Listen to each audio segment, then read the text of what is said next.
Continuamos nuestros especiales decembrinos. Hoy toca hablar de un tema importantísimo para todos nosotros los mexicanos. El tema de la repartición de justicia y la impunidad que está a niveles estratosféricos en este país. Y para hablar del tema, una expertaza de este asunto, Lisa Sánchez, directora general de México Unido contra la Delincuencia. Lisa, ¿cómo estás? Muy bien, encantada. Bueno, aquí nomás codito porque ya sabes que no manches, mano. Sí, pues ya se siente aquí el ambiente navideño, como toda la decoración navideña.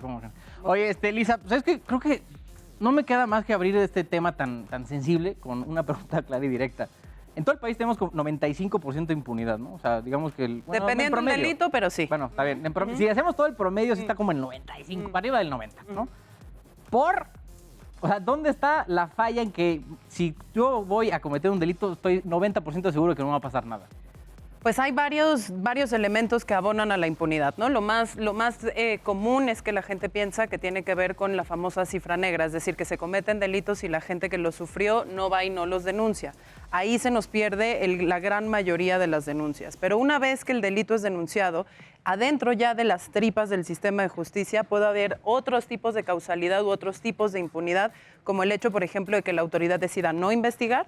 Entonces no te abre una carpeta de investigación, no se investiga ese delito y por lo tanto no se sanciona, o que haya investigaciones deficientes, que haya, digamos, algún tipo de amenaza contra las personas que están denunciando ese delito, o que simple y sencillamente no se sigan los pasos que se tienen que seguir y entonces el resultado es la impunidad, que quiere decir el delito no sancionado, aún habiendo llegado a oídos de la autoridad. Pero ahí lo que vemos es que, o sea, como una muy buena parte de los delitos ni siquiera llegan a conocimiento de las fiscalías, ¿no? Que es la cifra negra a la que tú te referías. Pero ya que tomas la decisión de decir, ok, ni modo, voy a denunciar porque pues, es lo que hay que hacer, ¿no? Es el proceso, ni modo.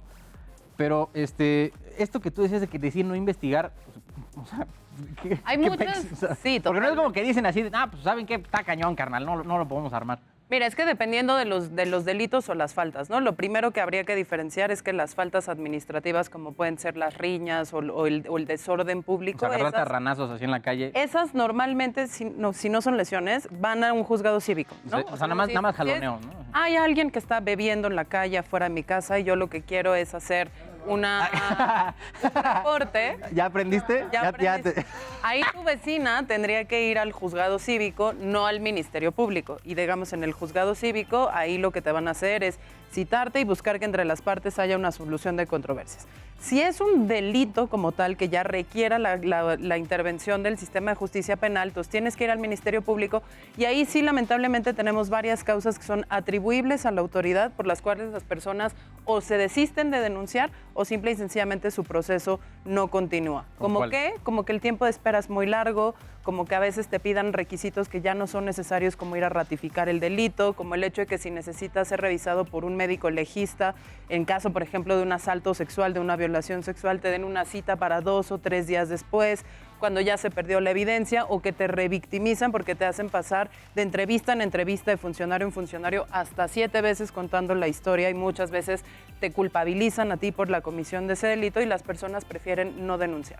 Pero después de eso, pues hay muchísima carga de trabajo también adentro de las fiscalías y de los ministerios públicos y muchas veces se prioriza de alguna manera que se resuelvan los casos más graves, no así todos los casos. O los más mediáticos, ¿no? O los más mediáticos o los que tengan, digamos, como más empuje adentro de la propia fiscalía. ¿Te acuerdas del caso de una niña, no me acuerdo cómo se llama, que fue raptada por un par de canales ahí? Que digo, ¿cuántos delitos así no pasan en el país? Y ese se volvió famoso y resultó, sí, resuelto un poquito. Exacto. Y yo creo que resultó resuelto. ¿Qué tal? No, hombre, ando, pero fino. Es que ya estamos de vacaciones, ya no me piden cosas que no. Sí. Muchas veces el perfil mediático del caso también hace que se aceleren los trámites adentro de las fiscalías. Pero bueno, adentro de las fiscalías muchas veces también la falta de recursos materiales y humanos suficientes como para que haya peritos que vayan e investiguen, capacidad forense para poder identificar restos, bases de datos que se hablen para saber si una persona que aparece como difunta está registrada en las bases de datos de los desaparecidos o al revés. Y esa parte pues complica muchísimo el acceso a la justicia. Luego, evidentemente, hay muchas otras cosas como que se haga mal una investigación y entonces un MP al momento de llegar a judicializar un caso y a presentárselo a un juez, no tengan las pruebas suficientes o los argumentos no sean los correctos y entonces el juez falla en contra, digamos, de la argumentación del Ministerio Público y entonces el imputado tiene que salir. Le dicen, pues hiciste mal tu chamba, güey, perdón. Sí. Porque creo que algo que no entendemos es que los jueces por sí mismos no pueden decir, bueno, tú, fiscalía, la carreteaste, pero sí hay algo aquí y yo te lo voy a... Exacto, no pueden corregir. Y en el sistema penal acusatorio, a diferencia del inquisitivo, que todo se hace frente a un juez, hay este principio de contradicción, ¿no? Donde lo que estás haciendo es poner a dos partes, el defendido y el imputado. Así como tú y yo, ¿no? Así la fiscalía y tú eres y acá el juez Jesús. Y entonces le tenemos que presentar nuestros argumentos y nuestras pruebas al juez. Si lo convencemos de ir en un lugar o al otro, el punto es resolver el conflicto que tenemos aquí, no necesariamente la sanción o la cárcel del imputado. Si lo resolvemos y logramos presentar esas pruebas, entonces el juez tiene los elementos para dictar una sentencia o para decir medios alternativos de solución de controversias y entonces regrésale la lana que le bajaste y entonces ya nadie va a la cárcel, pero se le repara el daño a la víctima, etcétera. O no, puede decir esto se judicializa, se va y la persona se va a la cárcel, o no hay elementos que prueben la culpabilidad de la persona y en ese momento, porque este sistema también está diseñado para proteger a las personas que falsamente son imputadas de un delito, se tiene que poner a ese o esa imputada en libertad justamente porque no se ofrecieron los medios probatorios. Y ahí lo que la gente a veces no termina más o menos como de... Es que son cosas como tan complejas. Pues sí. La mayoría de nosotros no somos abogados, güey. O sea, ¿estás de acuerdo? O sea, nos dicen, oye, que el imputado... Y puta madre, ¿qué es esto, güey? El presunto delincuente o la persona que presuntamente cometió el delito. Digo, que nosotros los medios tenemos que ajustarnos, ¿no?, al tema de la presunción de inocencia y decir presunto tal hasta que no haya una sentencia hasta firme. que no haya. Pero a ver, entonces, ¿qué es lo que no llegamos a entender? Justamente que los jueces no son los que pueden corregir esos procesos. O sea, antes sí. El juez... ¿Antes sí se podía? No, porque, o sea, esto es algo como que tenemos es que no es la chamba de los jueces. O sea, los jueces sí pueden mandar y decir como, a ver, por favor, remítase a su caso, pueden corregir ciertas fallas del expediente, pero lo que no pueden hacer es repetir una investigación, por ejemplo, sobre una diligencia ministerial que se hace al momento en el que ocurre un delito. Entonces, por ejemplo, si hoy ocurrió un delito en nuestra calle y fue la policía ministerial, investigó y ahí no entrevistó a los testigos, no levantó bien los datos de la hora, del modelo, de las placas, de las personas, del no sé qué, hizo una teoría de caso fuerte y recuperó todas las pruebas, eso no hay manera que un juez lo pueda repetir. O sea, pueden fallar para que se repitan ciertas cosas de la investigación, pero no puede subsanar las fallas que pueda tener una investigación por parte de la policía ministerial, que ese es uno de los problemas que seguimos enfrentando. Hoy en día quien investiga los delitos son policías que están adscritas a los ministerios públicos, no a las secretarías de seguridad pública, y los ministerios públicos y las fiscalías que tendrían que tener eminentemente una función de litigante, una función argumentativa frente a los jueces, de presentar el justo caso, de ¿no? presentar los casos, los argumentos, las pruebas y convencer a esos jueces, pues están hoy todavía un poco divididas entre que investigan y litigan. No todas litigan, no todas investigan bien y no todas tienen las capacidades. O sea, traemos una fiesta brutal, güey, en este tema. No, pues ya entendí por qué tenemos 90 y pelos % de impunidad. Lo triste de esto es que muchas veces decimos hay impunidad y entonces por lo tanto lo que necesitamos son penas más severas, prisión preventiva oficiosa, arraigo, ¿no? O sea, que los detenidos siempre se queden detenidos. Lo que yo digo que siempre es que, güey, puedes legislar lo que tú quieras, güey. Así, cadena perpetua, güey, para las violaciones. Ya, todos celebramos. Falta que llegue, güey, ¿no? Falta que acarres a esa persona, la enjuicies, que quede culpable y luego ya está en el tambo. Claro, pero además lo que necesitas también siempre son muchísimos recursos y recursos no solo económicos como para decir que las policías ministeriales tengan los suficientes elementos hasta de utensilios para poder hacer las investigaciones, sino sobre todo formación. Y yo sé que a la gente le parece como que la cantaleta más común, ¿no? Que hay que capacitar, hay que profesionalizar, pero genuinamente, nada más para dar unos datos, ¿no? 80% de las personas que entran a la función policial reciben algún tipo de capacitación, pero solo 30% reciben una capacitación que realmente les da actualización en habilidades para saber qué es lo que tienen que hacer, cuáles son los informes que tienen que llenar, a quién se lo tienen que presentar, en qué plazos y cuándo. Si eso no se sabe hacer, no se actualiza, no se forma, no se logra, pues aunque tú le pongas en la ley 18 requisitos para que el policía no utilice la brutalidad, la fuerza, no sea corrupto, no tal, Esas capacidades no están.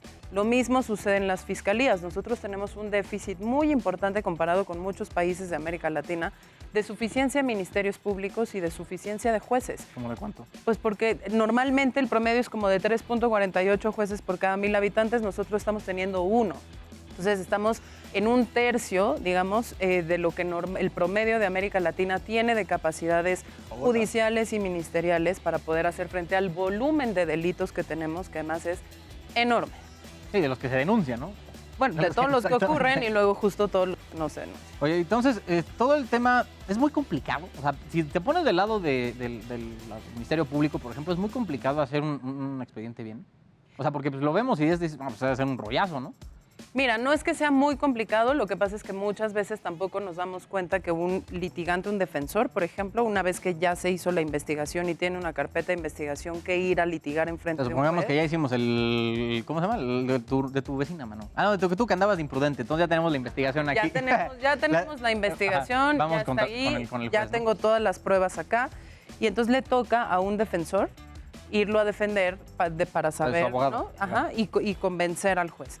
Muchas veces esos defensores conocen los casos 5 minutos antes de las audiencias de presentación del caso. Entonces, ¿qué tanto puede ese defensor en 5 minutos enterarse del caso, empaparse de las pruebas, armar una teoría convincente, presentársela a un juez y luego la que sigue? Oye, ¿cómo, ¿no? ¿cómo le vas a dar la vuelta a que eso? sigue, Porque digo, hay mucha gente que no puede pagar un abogado que pues, sí les dé una buena oportunidad de luchar para salir libre. A eso era lo que iba. Justo lo que nos falta es dejar de apoyar estas cosas de métanlos a todos a la cárcel, más penas cada vez más, ¿no? Más arraigo, más tal que cuesta, porque ojo, tener una persona al día detenida todo el tiempo. ¿En cuánto sale sin un juicio? Híjole, te mentiría si te digo ¿no? que tengo la cifra, pero lo que sí tengo es la cifra de cuántas personas hay ahí que no están todavía procesadas y no tienen una sentencia en firme. Son 4 de cada 10 presos en México.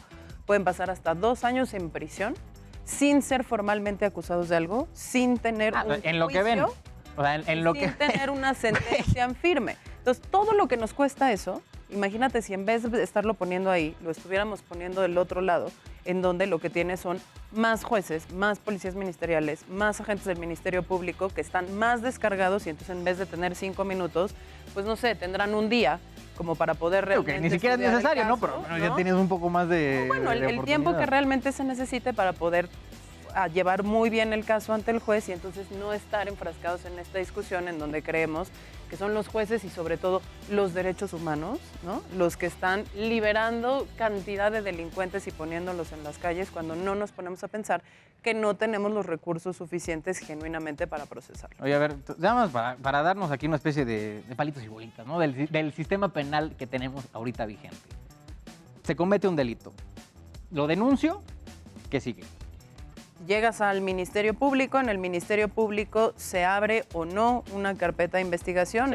Según qué deciden. Depende de la gravedad del delito, ¿no? Hay muchas cosas que pueden ser desahogadas simple y sencillamente por medios alternativos. Entonces, si lo que tú vas a denunciar es, digamos, como una falta no tan grave y un robo, por ejemplo, un robo sin violencia de cantidades menores. Es decir, me robaron sistema 5,000 penal. pesos, digamos. ¿No? El juez lo que puede decir, o la autoridad ministerial lo que puede decir es, derivamos esto a solución alternativa de controversias para que entre las dos personas, la víctima y el victimario, logren un acuerdo de reparación en donde te regresen tus 5,000 pesos y se comprometan, no sé, a hacer servicio comunitario, ir a talleres, whatever, lo que sea. Si la falta es grave, entonces se abre una carpeta de investigación y ahí tiene que entrar la policía grave ya hablamos de ministerial. homicidio o algo así. Homicidios, secuestros, violaciones, extorsiones, robos con violencia, lesiones. Ahora, pero es cuestiones de que arma hay que de hacer la fuego. aclaración porque estos son delitos del foro común, ¿no? O sea, hay que ir a la fiscalía del estado donde haya pasado. El 90% de los delitos son responsabilidad de las fiscalías estatales. La Fiscalía General de la República tiene casi siempre la facultad de atraer cosas del fuero federal, pero son casos ya bastante más, normalmente involucran armas, por ejemplo, de uso exclusivo del ejército, cuestiones ya muchísimo más complicadas que ahí sí entra la autoridad federal. Pero una vez que se abre una carpeta de investigación, entonces lo que se hace es hacer todas las diligencias, juntar las pruebas, si hay que hacer revisiones forenses o con peritos, eso se hace, se arma una teoría de caso y se presenta el caso. Se asignan ahí los defensores y se asignan ahí los asesores jurídicos, ¿no? Unos son para víctimas, otros son para imputados o para personas que se presume cometieron un delito, y el caso se lleva formalmente ante un juez. Hay una primera audiencia de presentación del caso, después hay otras audiencias de desahogo de pruebas, finalmente entrarías a la audiencia final ya como de sentencia. Sí, la primera audiencia es la... Hay que meterle un poco aquí el freno, mano, porque... Si no me voy... Sí, porque luego vemos, oye, güey, arrestaron a no sé quién, y de repente dices, pues ya se fue a su casa. Tú, chinga, ¿qué? ¿No? Sí, ¿qué pasó, no? Porque la primera audiencia, ¿para qué sirve? Nada más presentan, aquí está este carnal, o sea, hay que ejecutar un orden de arresto, aquí está. Vinculación a proceso. Entonces, a ver si siguen el juicio. Sería...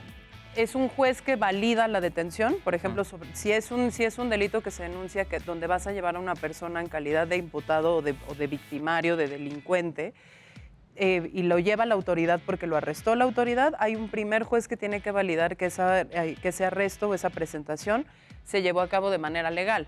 ¿Por qué? Porque normalmente en las detenciones o se dan falsos positivos, te agarran a ti cuando no eras tú, era él, o se dan cuestiones sí nos parecemos. Se parecen. Se dan cuestiones de violencia, tortura, malos tratos, desaparición, etcétera. Entonces, la validación se tiene que hacer para saber que esa detención fue legal. Si no, eso afecta al proceso. Si la detención no fue legal, el juez evidentemente tendrá que calificar esas pruebas y desestimarlas después.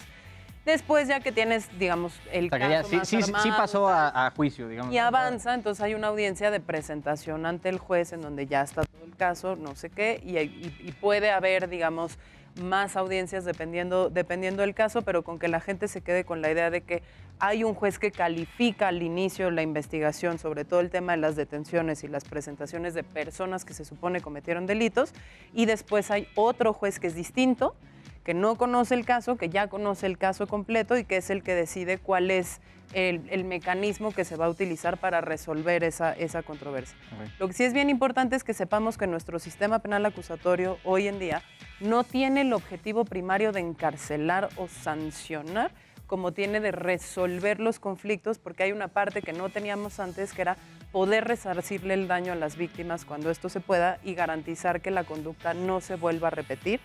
En una cosa que se llama justo la garantía de no repetición. Y fue como lo que se sentenció contra la dueña del colegio Repsamen, ¿no? O sea, el monto de dinero por cada niño que murió. Claro, a los deudos se les paga una compensación. Ella misma tiene que ser presentada ante la justicia y será privada de la libertad por las modificaciones ilegales al colegio, la vida de los niños, etcétera, pero sobre todo también pues esas multas y esos sanciones ejemplares se dan para que nadie lo vuelva a hacer.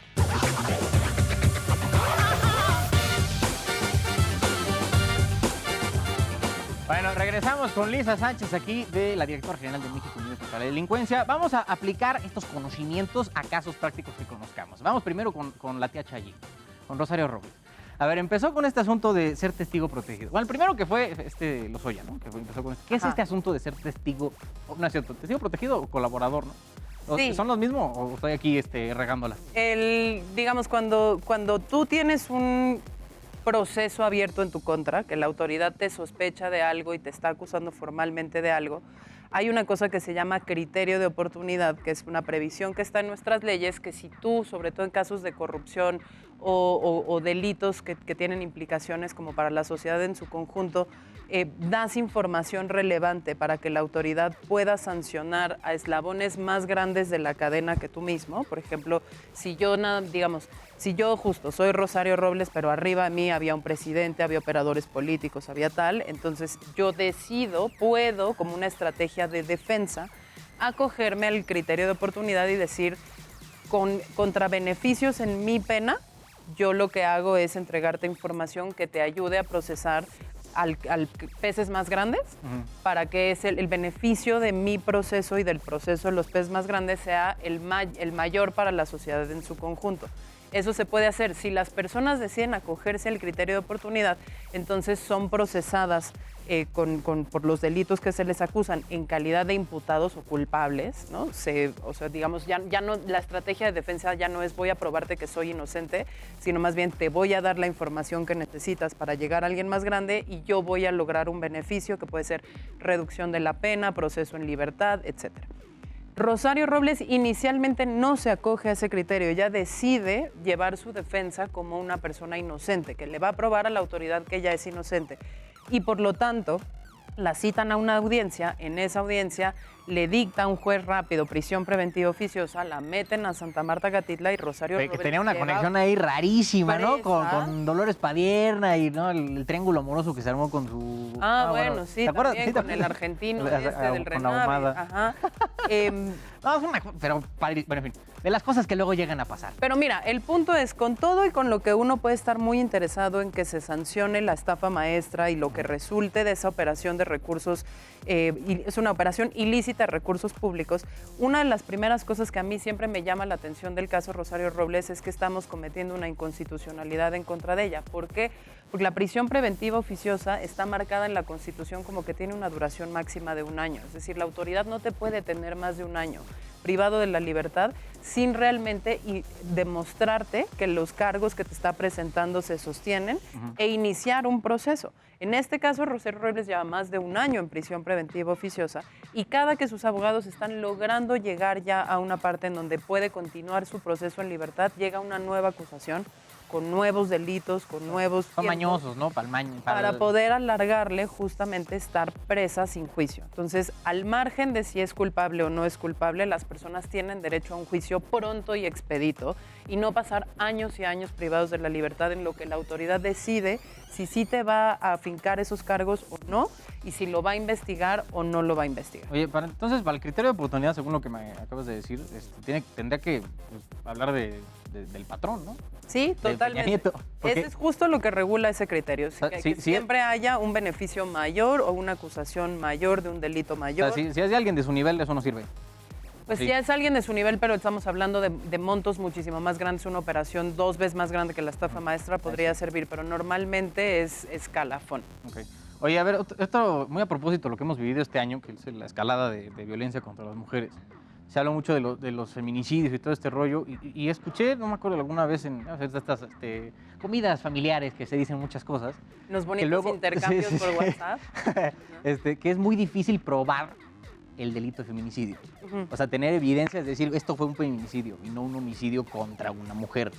¿Sí es en serio? Sí, es así y va a estar un poco técnico y medio raro, pero paciencia. Digamos, el delito de feminicidio, como se inscribió en los códigos penales de muchísimos estados, sigue una definición como casuística, es decir, fueron viendo cómo se habían configurado distintos casos de feminicidio, el de mujer 1, mujer 2, mujer 3, mujer 4, y en lugar de hacer una definición conceptual, empezaron a listar características de esos casos y las dejaron ahí. Entonces, el feminicidio es el asesinato de una mujer por razones de género, que además puede tener cualquiera de las siguientes características: que el cuerpo se deje desnudo y en la vía pública, que haya habido agresión sexual, que haya sido por parte de su pareja sentimental o de un familiar en primer grado, que haya, ¿no?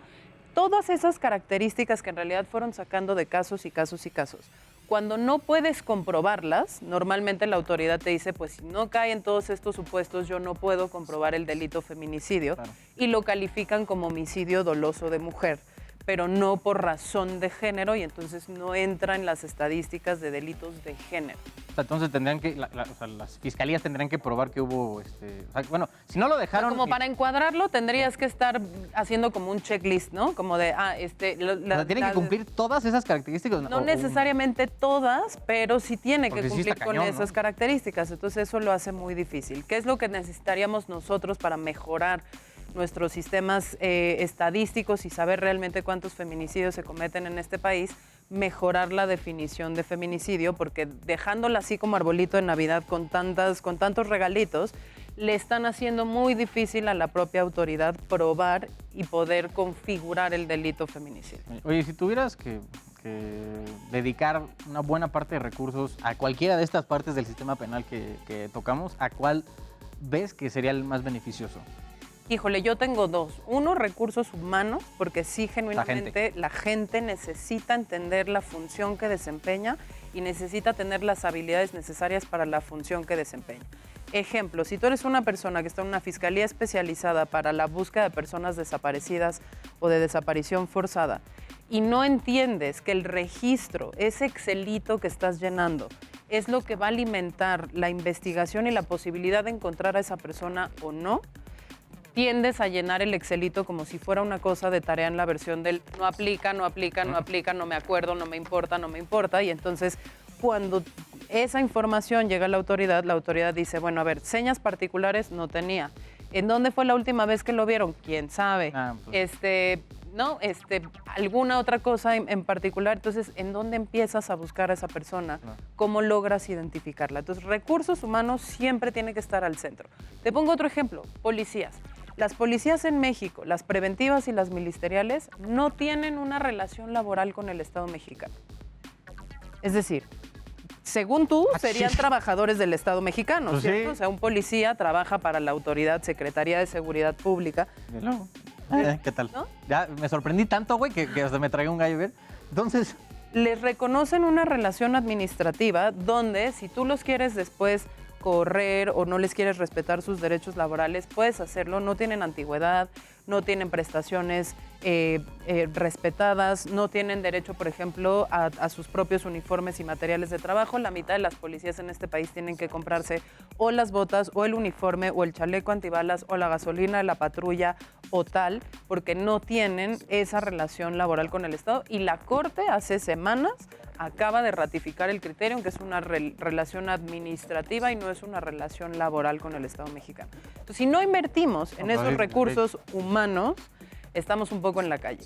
Y la otra nada más, sistemas de información. Se tienen que hablar nuestras bases de datos porque hoy en día no se hablan y entonces está cañón saber si el que estamos buscando en desaparecidos no está ya en la lista de homicidios. bueno, pues bueno, Lisa Sánchez, muchas gracias por estar aquí con nosotros. Muchas mano. gracias a Oye, ustedes. Te vamos a seguir molestando. Ya Ya me después de- van a invitar el ponche y el Ya, pavo ya. de la- Ya, pues para qué. Ya lo tenemos listo, ¿verdad? Ya justo lo trajimos aquí para ti, Lisa. Muchas gracias por venir. Buenísimo, no, Oye, hombre, nada más gracias. rapidísimo antes de despedirnos, el tema del cannabis, que ya bueno, empezó el tema ya de la legalización este año. Pues, ¿cómo van aquí con ustedes? En México, ¿es una opinión positiva, negativa de lo que aprobaron? Mira, desde México Unido contra la Delincuencia, nosotros fuimos los primeros que empezamos a hacer estas cosas de litigio estratégico, de llevar hacia los tribunales el tema, con el caso Smart, que fue el primero que se ganó en 2015. Tenemos por ahí todavía serias dudas sobre si está efectivamente eliminada la penalización contra las personas que posean distintas cantidades de marihuana, porque no se eliminaron esas penas del Código Penal, y entonces vamos a tener un mercado regulado, habilitado, pero donde todavía hay la amenaza de policía, Ministerio Público, sanciones de cárcel, además de multas. Ah, qué padre. De hecho, ahí como medio parchado el rollo, ¿no? Pero pues, Sí, entonces, es lo pues, que hay. Elijamos sanciones administrativas, pero saquemos esto del ámbito penal. Perfecto. Muchas gracias, Lisa. Gracias Sánchez. a usted. Oye, Twitter, para que te sigan aquí. @LizMaryBaby para mi Twitter personal y arroba MUCD para el Twitter institucional. Gracias, señores. Muchas gracias por vernos el día de hoy. Mi nombre es Carlos Allende. Me pueden seguir en redes sociales, @Allende. Muchas gracias. Feliz Navidad.